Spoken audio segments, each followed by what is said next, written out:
ವಾಜಪೇಯಿ ಅವರು ಪ್ರಧಾನಿಯಾಗಿದ್ದಾಗ ನಡೆದ ಪೋಖ್ರಾನ್ ಅಣುಪರೀಕ್ಷೆ ಇಡೀ ವಿಶ್ವವೇ ಭಾರತದತ್ತ ತಿರುಗಿ ನೋಡುವಂತೆ ಮಾಡಿತು. ಇಷ್ಟಕ್ಕೂ ವಾಜಪೇಯಿ ಅವರ ದೂರದರ್ಶಿತ್ವ ಏನಿತ್ತು ಬನ್ನಿ ತಿಳಿಯೋಣ. ಅಟಲ್ಜಿ ಅವರು ಎರಡನೇ ಬಾರಿ ಪ್ರಧಾನಿಯಾದ ನಂತರ ಭಾರತ ಪಾಕಿಸ್ತಾನ ನಡುವಿನ ಸಂಬಂಧ ನಾರ್ಮಲೈಸ್ ಮಾಡುವುದಕ್ಕಾಗಿ ಸುಧಾರಿಸುವುದಕ್ಕಾಗಿ ಒಂದು ಏನಾದರೂ ದೊಡ್ಡ ಹೆಜ್ಜೆ ಇಡಬೇಕು ನಾನು ಇಡುವೆ ಅನ್ನುವ ನಿರ್ಧಾರದಿಂದ ಲಾಹೋರಿಗೆ ಬಸ್ಸಿನಿಂದ ಪ್ರಯಾಣ ಮಾಡಿದರು. ಬಸ್ ಯಾತ್ರೆ. ನಾನು ಅವ್ರ ಜೊತೆಯಲ್ಲಿ ಅದೇ ಬಸ್ನಲ್ಲಿ ಹೋದೆ. ಆಗ ಪಾಕಿಸ್ತಾನದಲ್ಲಿ ಒಂದು ಅತ್ಯಂತ very tense atmosphere.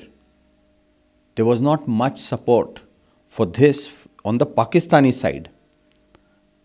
Nawaz Sharif ಅವರು ಐಸೋಲೇಟ್ ಆಗ್ತಾಯಿದ್ರು. ಆಗ ಎಕ್ಸ್ಟ್ರೀಮಿಸ್ಟ್ ಫೋರ್ಸಸ್ ಅವರೆಲ್ಲರೂ ಆ ಇಡೀ ದಾರಿಯುದ್ದಕ್ಕೂ ಅಟಲ್ಜಿ ಅವರಿಗೆ ಕಪ್ಪು ಬಾವುಟ ತೋರಿಸಿ ಬ್ಲ್ಯಾಕ್ ಫ್ಲ್ಯಾಗ್ ತೋರಿಸಿ ನಿಷೇಧಿಸಿದರು.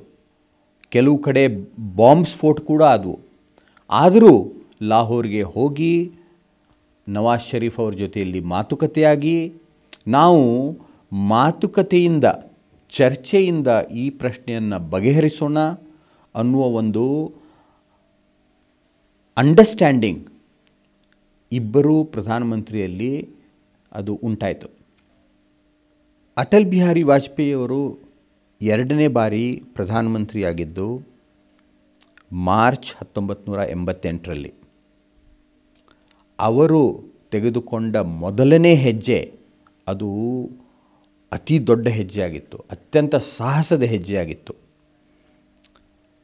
98ರ ಮೇ ತಿಂಗಳಿನಲ್ಲಿ ಪೋಖ್ರಣ್ನಲ್ಲಿ ಭಾರತ ಅಣುಸ್ಫೋಟ ಮಾಡಿ ಒಂದು ಆಣ್ವಿಕ ಶಕ್ತಿಯಾಗಿ ತನ್ನನ್ನು ತಾನೇ ಘೋಷಿಸಿತು. ಇದು ನಿಜವಾಗಿಯೂ ಐತಿಹಾಸಿಕ ಒಂದು ಹೆಜ್ಜೆಯಾಗಿತ್ತು. ಯಾಕಂದರೆ ಇದಕ್ಕಿಂತ ಮುಂಚೆ ನಮ್ಗೆ ಗೊತ್ತಿದೆ 1974ರಲ್ಲಿ ಇಂದಿರಾಜಿಯವರು ಪ್ರಧಾನಮಂತ್ರಿ ಆದಾಗ ಪೋಖ್ರಣದಲ್ಲಿಯೇ ಅಣುಸ್ಫೋಟ ಮಾಡಿ ನಾವು ಒಂದು ಆಣ್ವಿಕ ಶಕ್ತಿಯಾಗಬೇಕು ಅನ್ನುವ ಒಂದು ಮೊದಲಿನ ಕ್ರಮ, ಪ್ರಾರಂಭಿಕ ಕ್ರಮವನ್ನು ಆಗಿನ ಸರ್ಕಾರ ಮಾಡಿತ್ತು. ಆದರೆ it was not taken to its logical ನಂತರದ ಕೆಲವು ಸರ್ಕಾರಗಳೂ ಕೂಡ ಈ ರೀತಿ ನಾವು ಮಾಡಬೇಕು ಅನ್ನೋದಕ್ಕಾಗಿ ಪ್ರಯತ್ನ ನಡೆಸಿದವು. ಆದರೆ ಮಾಡೋದಕ್ಕಿಂತ ಮುಂಚೆಯೇ ತಮ್ಮ ಹೆಜ್ಜೆಗಳನ್ನು ಅವರು ಹಿಂತಕೊಂಡರು. ಅಟಲ್ ಬಿಹಾರಿ ವಾಜಪೇಯಿ ಅವರು ಅತ್ಯಂತ ದೃಢ ಸಂಕಲ್ಪದಿಂದ ಈ ಕೆಲಸ ಮಾಡಿ ತೋರಿಸಿದರು. ಅದು ಕೂಡ ಜಗತ್ತಿನ ಯಾವುದೇ ದೇಶಕ್ಕೂ ಗೊತ್ತಾಗದ ಹಾಗೆ. Even Americans were taken by surprise. Atalji Advaniji ಅವರ ನಡುವಿನ ಸಂಬಂಧ ಇದು ಅನನ್ಯ ಸಂಬಂಧ. ಇದಕ್ಕೆ ಯಾವುದೇ ಬೇರೆ ಉದಾಹರಣೆ ಭಾರತದ ಇತಿಹಾಸದಲ್ಲಿ ಇಲ್ಲ.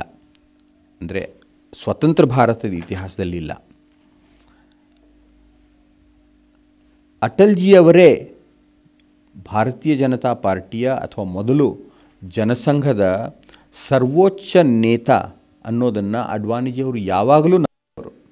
ಅದನ್ನು ಕೇವಲ ಅವರು ಹೇಳುವುದಕ್ಕಾಗಿ ಹೇಳಿದ ಮಾತಲ್ಲ, ಅದನ್ನು ನಂಬಿದವರು. ಆದ್ದರಿಂದ ಅಟಲ್ಜಿಯವರ ಮಾತು that was the last word. ಅಟಲ್ಜಿಯವರು ಏನೇ ಹೇಳಿದರು ಅದು ಅಟಲ್ಜಿಯವರ ಒಂದು ನಿರ್ಣಯವಾಗಿದ್ದರೆ ಅದನ್ನು ಅಡ್ವಾಣಿಜಿಯವರು ಪೂರ್ತಿಯಾಗಿ ಒಪ್ಕೊಳ್ತಿದ್ರು. ಮತ್ತು ಕಾಶ್ಮೀರದಿಂದ ಕನ್ಯಾಕುಮಾರಿಯವರೆಗೆ, ಅಸ್ಸಾಂನಿಂದ ಗುಜರಾತದವರೆಗೆ ಎಲ್ಲ ಕಡೆಯೂ ಈಗ ಹೆದ್ದಾರಿಗಳನ್ನು ನಾವು ನೋಡ್ತೇವೆ. ಈ ಕೆಲಸ ಕೂಡ ಶುರುವಾಗಿದ್ದು ಕರ್ನಾಟಕದಿಂದ. ನನಗೆ ಗೊತ್ತಿದೆ 2000 when the new millennium started, the ground breaking ceremony for this project began in Karnataka. ಆದರೆ ಅಟಲ್ಜಿ ಅವರಿಗೆ ಕೇವಲ ಈ ಎಕ್ಸ್ಪ್ರೆಸ್ ವೇಸ್ ಹೈವೇಸ್ ಆದರೆ ಮಾತ್ರ ನಮ್ಮ ಈ ಇನ್ಫ್ರಾಸ್ಟ್ರಕ್ಚರ್ ಸುಧಾರಣೆ ಆಗ್ತದೆ ಅಂತ ಅವ್ರು ಎಂದೂ ತಿಳ್ಕೊಂಡಿರಲಿಲ್ಲ.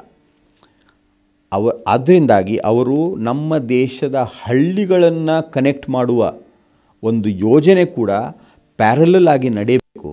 ಅದಕ್ಕಾಗಿ ಪ್ರಧಾನಮಂತ್ರಿ ಗ್ರಾಮ್ ಸಡಕ್ ಯೋಜನಾ ಶುರು ಮಾಡಿದರು. Atalji is now in the evening of life. ಜೀವನದ ಸಂಜೆಯ ಕಾಲದಲ್ಲಿ ಅಟಲ್ಜಿ ಅವರಿದ್ದಾರೆ.